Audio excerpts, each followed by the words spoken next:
I'm skipping Isol for now, falling off. Alright. It's fair to say that Isolde is falling off, but then if Isolde is falling off, then Belinda is at the bottom of the abyss of the cliff, digging the Mariana Trench. That's just a useful comment.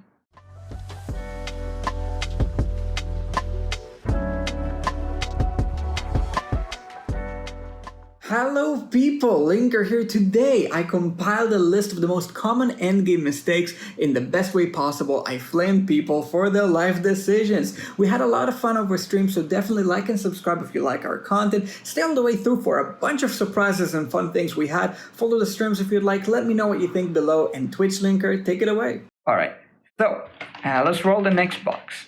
See if you're here. Pupers. Pupers is here. That is wonderful. Thank you for staying all the way through. Okay, so, Pupers, end of chapter 36. At this point, you're at the new endgame, you're running 5 sets into the very highest deficits. So even after the endgame campaign, now 36-44 is not a joke. This is a floor veteran here, alright? Alright, so definitely the older, more traditional tree. We see level 38 on Might, level 37 gives you the stats, so it's important.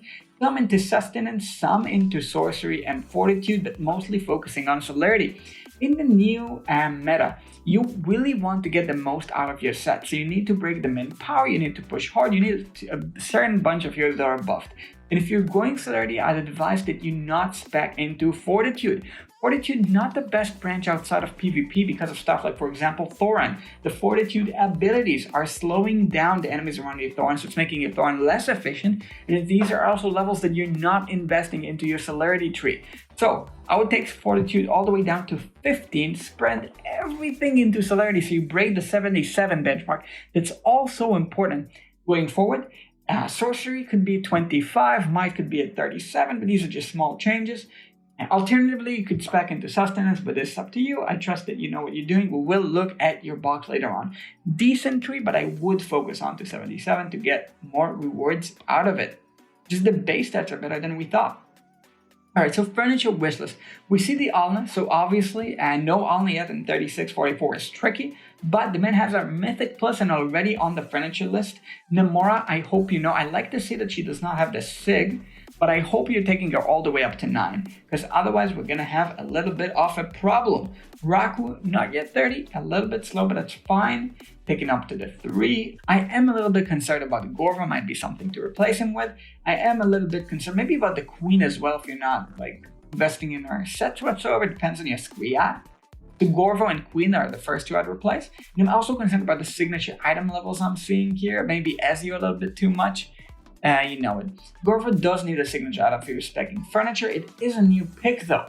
Let's see what does your box look like. Alright, so an OG level 425, pretty good for where he is in campaign. Gwyneth, that's just an old investment, that's perfectly fine. Fox, not invested, not falling into that trap. Maybe swap scroll. Belinda, yeah, this is an OG pick, perfectly fine. Row 139, like to see it. 33, love to see it. Brother Rosaline a little bit too much, but you know how it is. Lucius I like to see, not too highly invested. In Rain plus 10 plus 3, so crucial for TR, for campaign, for so many modes. Love to see it because it's super cheap. Obviously, like I would like the Hendrik instead of the Lucius or something, but these are OG mistakes. So I'm gonna move on forward. We do see the Skriat, which means that the Queen furniture is probably fine, but you gotta get her a Shig. There's also the fact that you don't get +1 for some heroes, like Rigby, Oscar, and like Antandra, Satrana. Now, I know these are not the first things you should think about, but probably get just the +1 just for the unlock. It's good value. The fee a little bit overinvested in my opinion, especially considering the fact you don't have Raku, you don't have Odin. Brutus, I mean, I guess that's fine. Screg, I like to see it.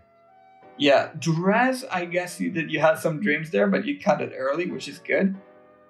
I have the same staff investment. It's too much unless you're super spec'd into 5-pull, which I guess in an OG player, it's okay to assume. It's a little bit much. Like, you would love this on an Odin. And Sophia is relatively new, so you should have known where the game's going by then, before investing that heavily. All in the same time, we do see that Tassie highly invested, the Leica If you get the Leica +9, I'd consider +30. Aaron, really good. Namora, not investing into that sig. Raku, definitely the first character that you should put those signature items into. Yeah. When we talk about furniture, for example, Kaz is an interesting pick. Kaz is going to be an interesting pick. What else could be interesting for you? Brutus you already have there. Skriath to 9 could be interesting. There's a couple of these that I would consider. Rain to 9 could be super interesting before you go into something like a Gorbo. Isel, with the skin max investment. Grezel, this guy knows his grave points. Okay, these are highly invested. Despicable Cheeser over here. Didn't watch you guys on Mater 30. That's okay, Kagami. Really debating on that swap scroll use. Oh, you didn't use her. Yeah, alright, it's perfectly fine. Odin, probably one of the best heroes that you should spec into. So Raku and Odin are your two next investments. Nara, don't invest further into her unless you're planning to actually make use of it. But not over investing into Shamir very early on is nice. Isabella, give those heroes the +1s. Why are we so rough on these hero +1s? You know, we see these baits getting smaller. This is, by the way, what happens when you open and screenshot right away. Alright, as for the Celestials. So, decent gazing balance. You are missing the Alna. How we talk in terms of building Alna currently. Alright, that's good. Did he give any more comments? Just need a few more Geld Emblems. Will Raku at 30. Alright, that's great. Drez was AE. Alright, that's fair. That's perfectly fair. Alright, so Drez not really an error, just something that you feel pressured about. There are some mistakes in this one, like they're over-investing into Saphia, a bit overextending. I would like to see some more here, but there is clear presence of mind. You see not as many mistakes. And the fact that he saved the swap scroll and did not overspec something like Shamir, did not overspec Lucius, it's really nice. People underestimate it. This is actually a really good box. He will get Odin soon, and he will be able to pay up those low deficits if he so wishes. Also, like, you see the points, so Ainz 9, Albedo 3, after the rework it's fine. But yeah, looks good. I would get Queen, like, maybe low invested if you actually plan to use her with the Skriath, if that's something you actually plan. But yeah, you know, I feel like you know what you're doing. You want to get Kren, you want to invest in Raku, then you're slowly gathering heroes like the Zyra. You're speccing into the older heroes that you need to, like Odin. You're avoiding these noob traps all along the way. I feel like you're very aware of what you're doing, and I feel like you're doing great, Peepers. I'm going to give this account a very high ranking for an endgame account, something that I typically don't do. I think this is an 8.5 out of 10 account. I think it's really good. I mean, there's the tiny things like the tree, like changing the wish list, but you're gonna do it right away. And you are mindful of what you're doing, and these are not horrible mistakes. And I can see here your presence of thought. I think this is an 8.5 out of 10. Okay, on to the next box review.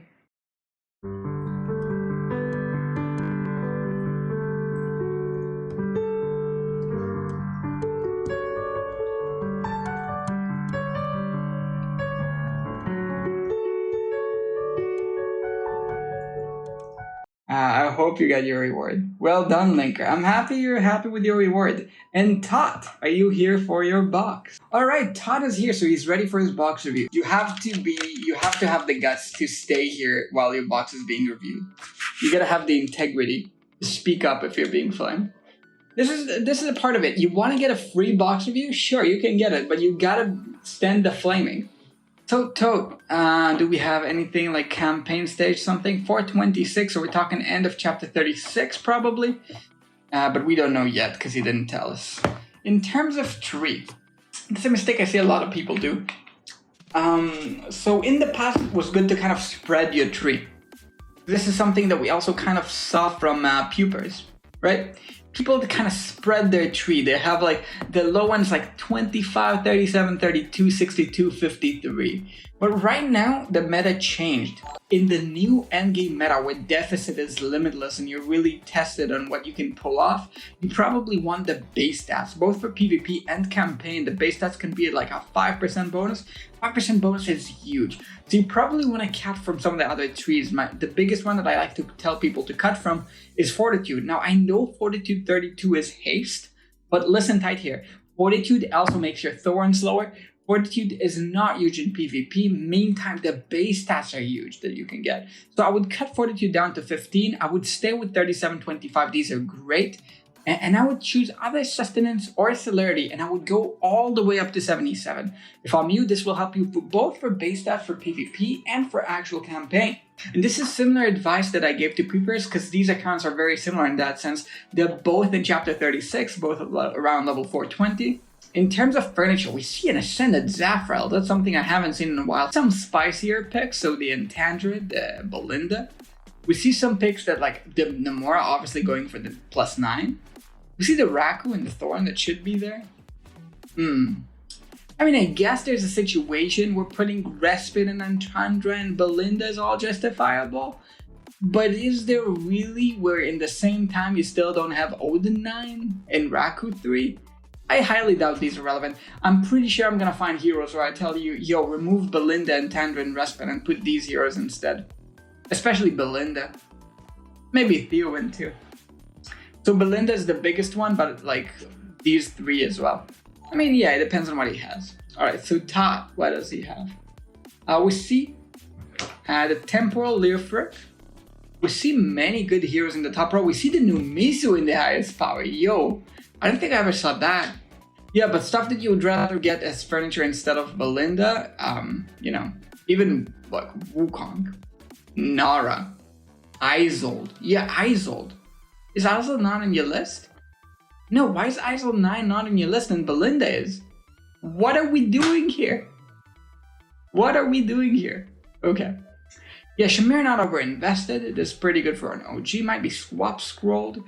Kaz in the back. Let's see how far this goes. Rowan not 5 stars, but 4 stars. It's interesting your Rowan is not 5 stars, because what I see a lot is people have the Rowan 5 stars and then like they're upset that he's the highest power and how it interacts with various things. Okay, Titus, well invested, I like it. Peepa, the good benchmark.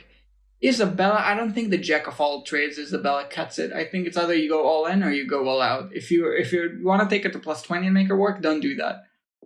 It's either she's 33, 39, or she's nowhere. But the hero you'd rather get her is Odin. So Odin needs the SIGs, Odin needs all the stuff. I see that you already have Kren, you already have Raku with the signature, so you are doing well. Obviously, you're grabbing the new heroes that come by, but there's some stuff that I'd less like to see, like some of the furniture priorities here. I think there's some key pieces of furniture that should be there. Even Zoroath before you get stuff like Estrilda, you know? Like Kelther. How often are you going to use it, really? I'm skipping Isolde for now, falling off. Alright. It's fair to say that Isolde is falling off, but then if Isolde is falling off, then Belinda is at the bottom of the abyss of the cliff, digging the Mariana Trench. Belinda cut so deep into Earth that she came off from the other side, and she's now lost because she's not sure how to fall off even further. That's just a useful comment. But I definitely hear it. So you could see, like, these comments, it's obvious Tott is thinking about these things. He's saying, yo, I don't want to use the mythic cards, right? I don't want to use the mythic cards to get him to 9. But I'd say you should waste 1,000 mythic cards on, like, 1,000, like, summons that are duplicates on Isolde. Like, I would get dupes on Isolde way before I would get on Belinda. Predictive tier list, snapshot tier, doesn't matter. I would, like, stack dupes on, like, Numisu or Irons or anything before I would do like Belinda 3. Like, where do you use her, you know? And he didn't roast my 9 for oh, he has 9 for the child, better. Yo, Tott, like giving it to me, being kind. I appreciate it. Yeah, Sophia too much Asai, Alberto too much Fern. There's the rough edges. Like, you could tell he knows where he's going with this. And then there's the Isolde and the Belinda, right? If you have almost everything priorities shift, sure, but they don't shift so that Belinda is in your furniture wish list. That is not supposed to happen. There's some stuff that you could excuse, right? Like, all right, if Drez was in his furniture wish list, maybe he was telling me, yo, I'm preparing for the next AE. That's fine, that's cool, I get that. If, I don't know, if Kelther is here, maybe he's like an intense cheeser, and he has only pieces of furniture, and he doesn't have signature, all right, I can excuse it. Belinda, there's just no way. The only reason you were using Belinda in like campaign, in PvP she sees no use, right? In Faction Tower, really, really rare. But she's some use. All right, I get it. But like in campaign, she has to be seen used for crit. But all right, so people that are telling me Belinda's used in Faction Tower, Isolde is used in Faction Tower, right? Are we on the same page here? Okay, so I get it. It's good, but it's also bad. But I believe in you, Tott, and I believe you could take this criticism and make the best of it. How's it good for dupes because of haste? Exactly. Hinsey, you're promoted. Guild Hunt? I'm not having it. I hate it. Zerinho is making some sense, but I'm not having it. I don't want to. Nah, I don't want to. Don't even start. I mean, you could compare it, but then Isolde for AE and like Graveborn Tower and everywhere. It's like, do you really in like campaign, right? You really do Belinda? All right, fine. I can situationally shift from Belinda to Antandra because all right. You just made my case for me. Antandra is just the worst Isolde in all modes, except maybe Mauler Tower. You could make these fringe arguments, okay? People that come and get me, yo, Belinda, you could use Belinda in the guild. So it's like, it makes sense. I'm like, no, none of this. Nah, it's good though. So yeah, so back on the box review. Obviously, presence of mind, you see the Silas max, the other word not max, so like he knows what to pick, right? Raku, spec very early. Bane, not spec, so looking good. Antandra way better than Isolde and Molotov. I'm gonna ban people, I swear. I swear, I'm gonna ban people. Alright, you guys are memeing. Helene does have 2 stars, but it's fine, it's OG. Lucretia 2 stars are actually remotely justifiable. Yeah, on a serious note, yo. Zooming down. On a serious note, it's a good account. There's some rough edges. 6.5 or 7. I think it's on the border of 7. It's on the border of 7. I think it's 7. Alright, it's 7. I just looked at like a bunch of other things. Like the tree, for example, is overall good. Like the majority of the wish list is good. It's a 7 out of 10. 7 out of 10 account. Doesn't need more levels, for example. So there's like the big issues coming up because he's at the end game. At this point, all the signature items and furniture are not nearly as equal to levels. Todd says, yeah, I started RC cramming. Okay, that's great.